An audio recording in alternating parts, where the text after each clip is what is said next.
Chapter 47. Chandra. Chandra kept dreaming the same dream. He stood upon a field. It was night, and the field was black beneath him, with ash smoldering, fractured with starlight. Round him were women dressed in bridal red, crowns of fire glowing on their skulls. They stretched off into the distance, so many women that he could not count them all. "We are waiting for you," one said, wreaths of smoke gathering at her feet. Always was the same, relief crashing through him, elation. He was where he was meant to be. He knew them and they knew him. He went to his knees. "Mothers," he gasped. "Mothers of flame, I am here. Tell me what you desire, and it will be done." "Oh, Chandra," another said pityingly, "we are not the mothers. The mothers don't wait to greet you with glory. You are no one's chosen. A tale you tell yourself is not a true thing simply because you say so. Do the tides obey you? The waning of the moon? No.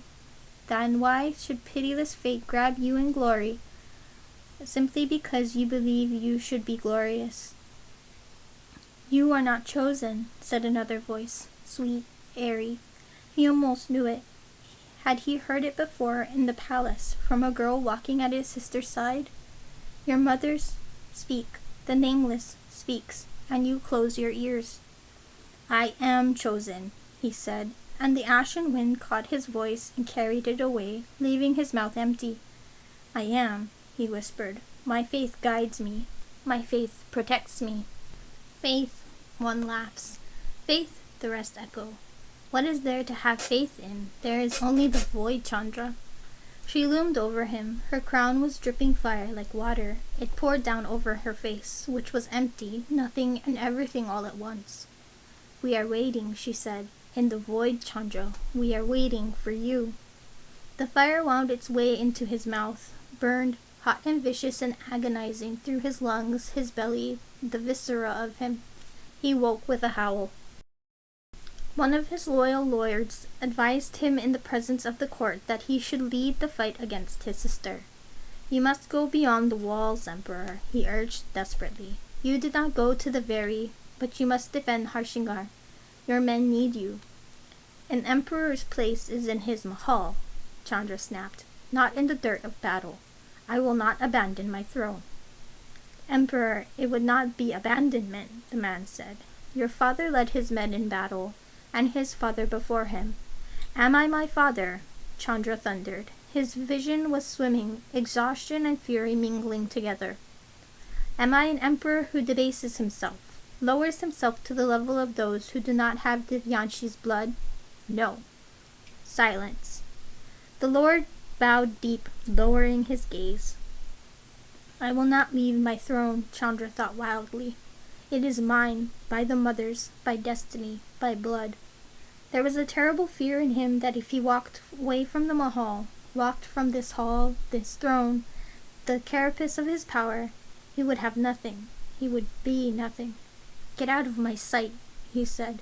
"You do not deserve to be in my presence. Go, all of you." The lords ran, and Chandra placed his face in his hands and wept.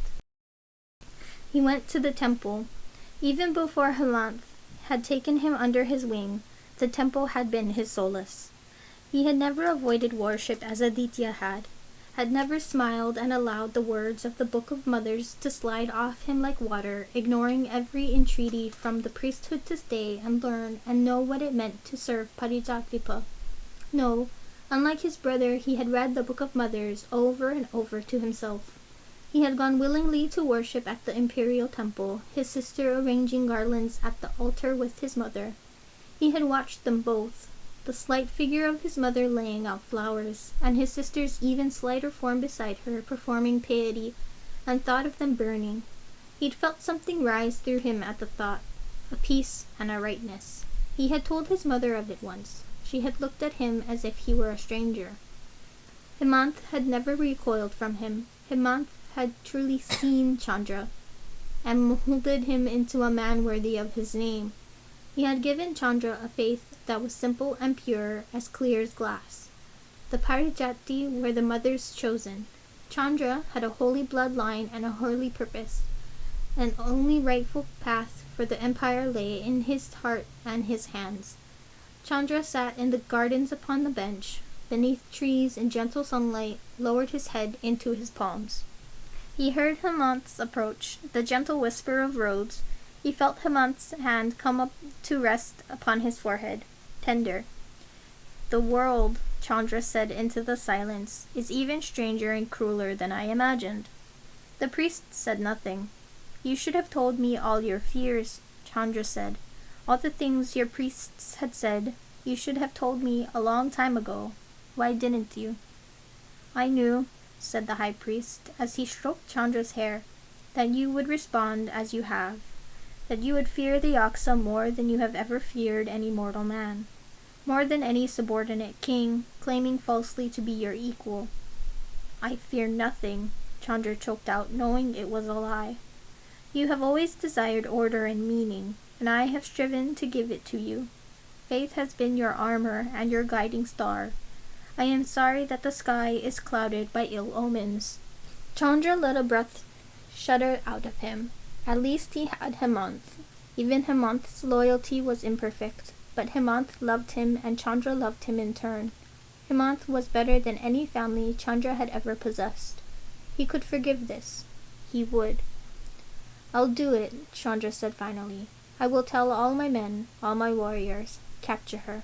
Bring her to me, and then I'll convince her. His voice choked on that word, convince. Would he be expected to beg her? He would not. My emperor is wise, Hemant said, as I always knew. I dream sometimes of the women who have burned to save Parijatvipa, Chandra confessed. I dream that they laugh at me. They tell me I will join them, that the mothers do not choose me. He squeezed his eyes tight, holding back furious tears. Tell me the dreams are false. Hemant's hand paused upon his hair. It beat past, and then he resumed the motion. The dreams are false, he said. The mothers chose me, didn't they? Chandra said, knowing his voice sounded like a plea and not caring. I am the one who will defeat the Yaksa, am I not? I'll fashion the empire into greatness, placing Parijat high. The mothers made you, Hemant said. Your faith and your idealism, your vision for a better world, and the bravery with which you seek it. Be the man they made you, Chandra. Go beyond the walls. Claim your sister. He thought of it, going beyond the walls, his fire on a sword in his hands. Like a knife strike, the image came to him again, the faceless burned women, the laughter. In the void, Chandra, we are waiting for you. I will send my men, he said, through the dizzying feeling running through him, a feeling like the heat of a pyre.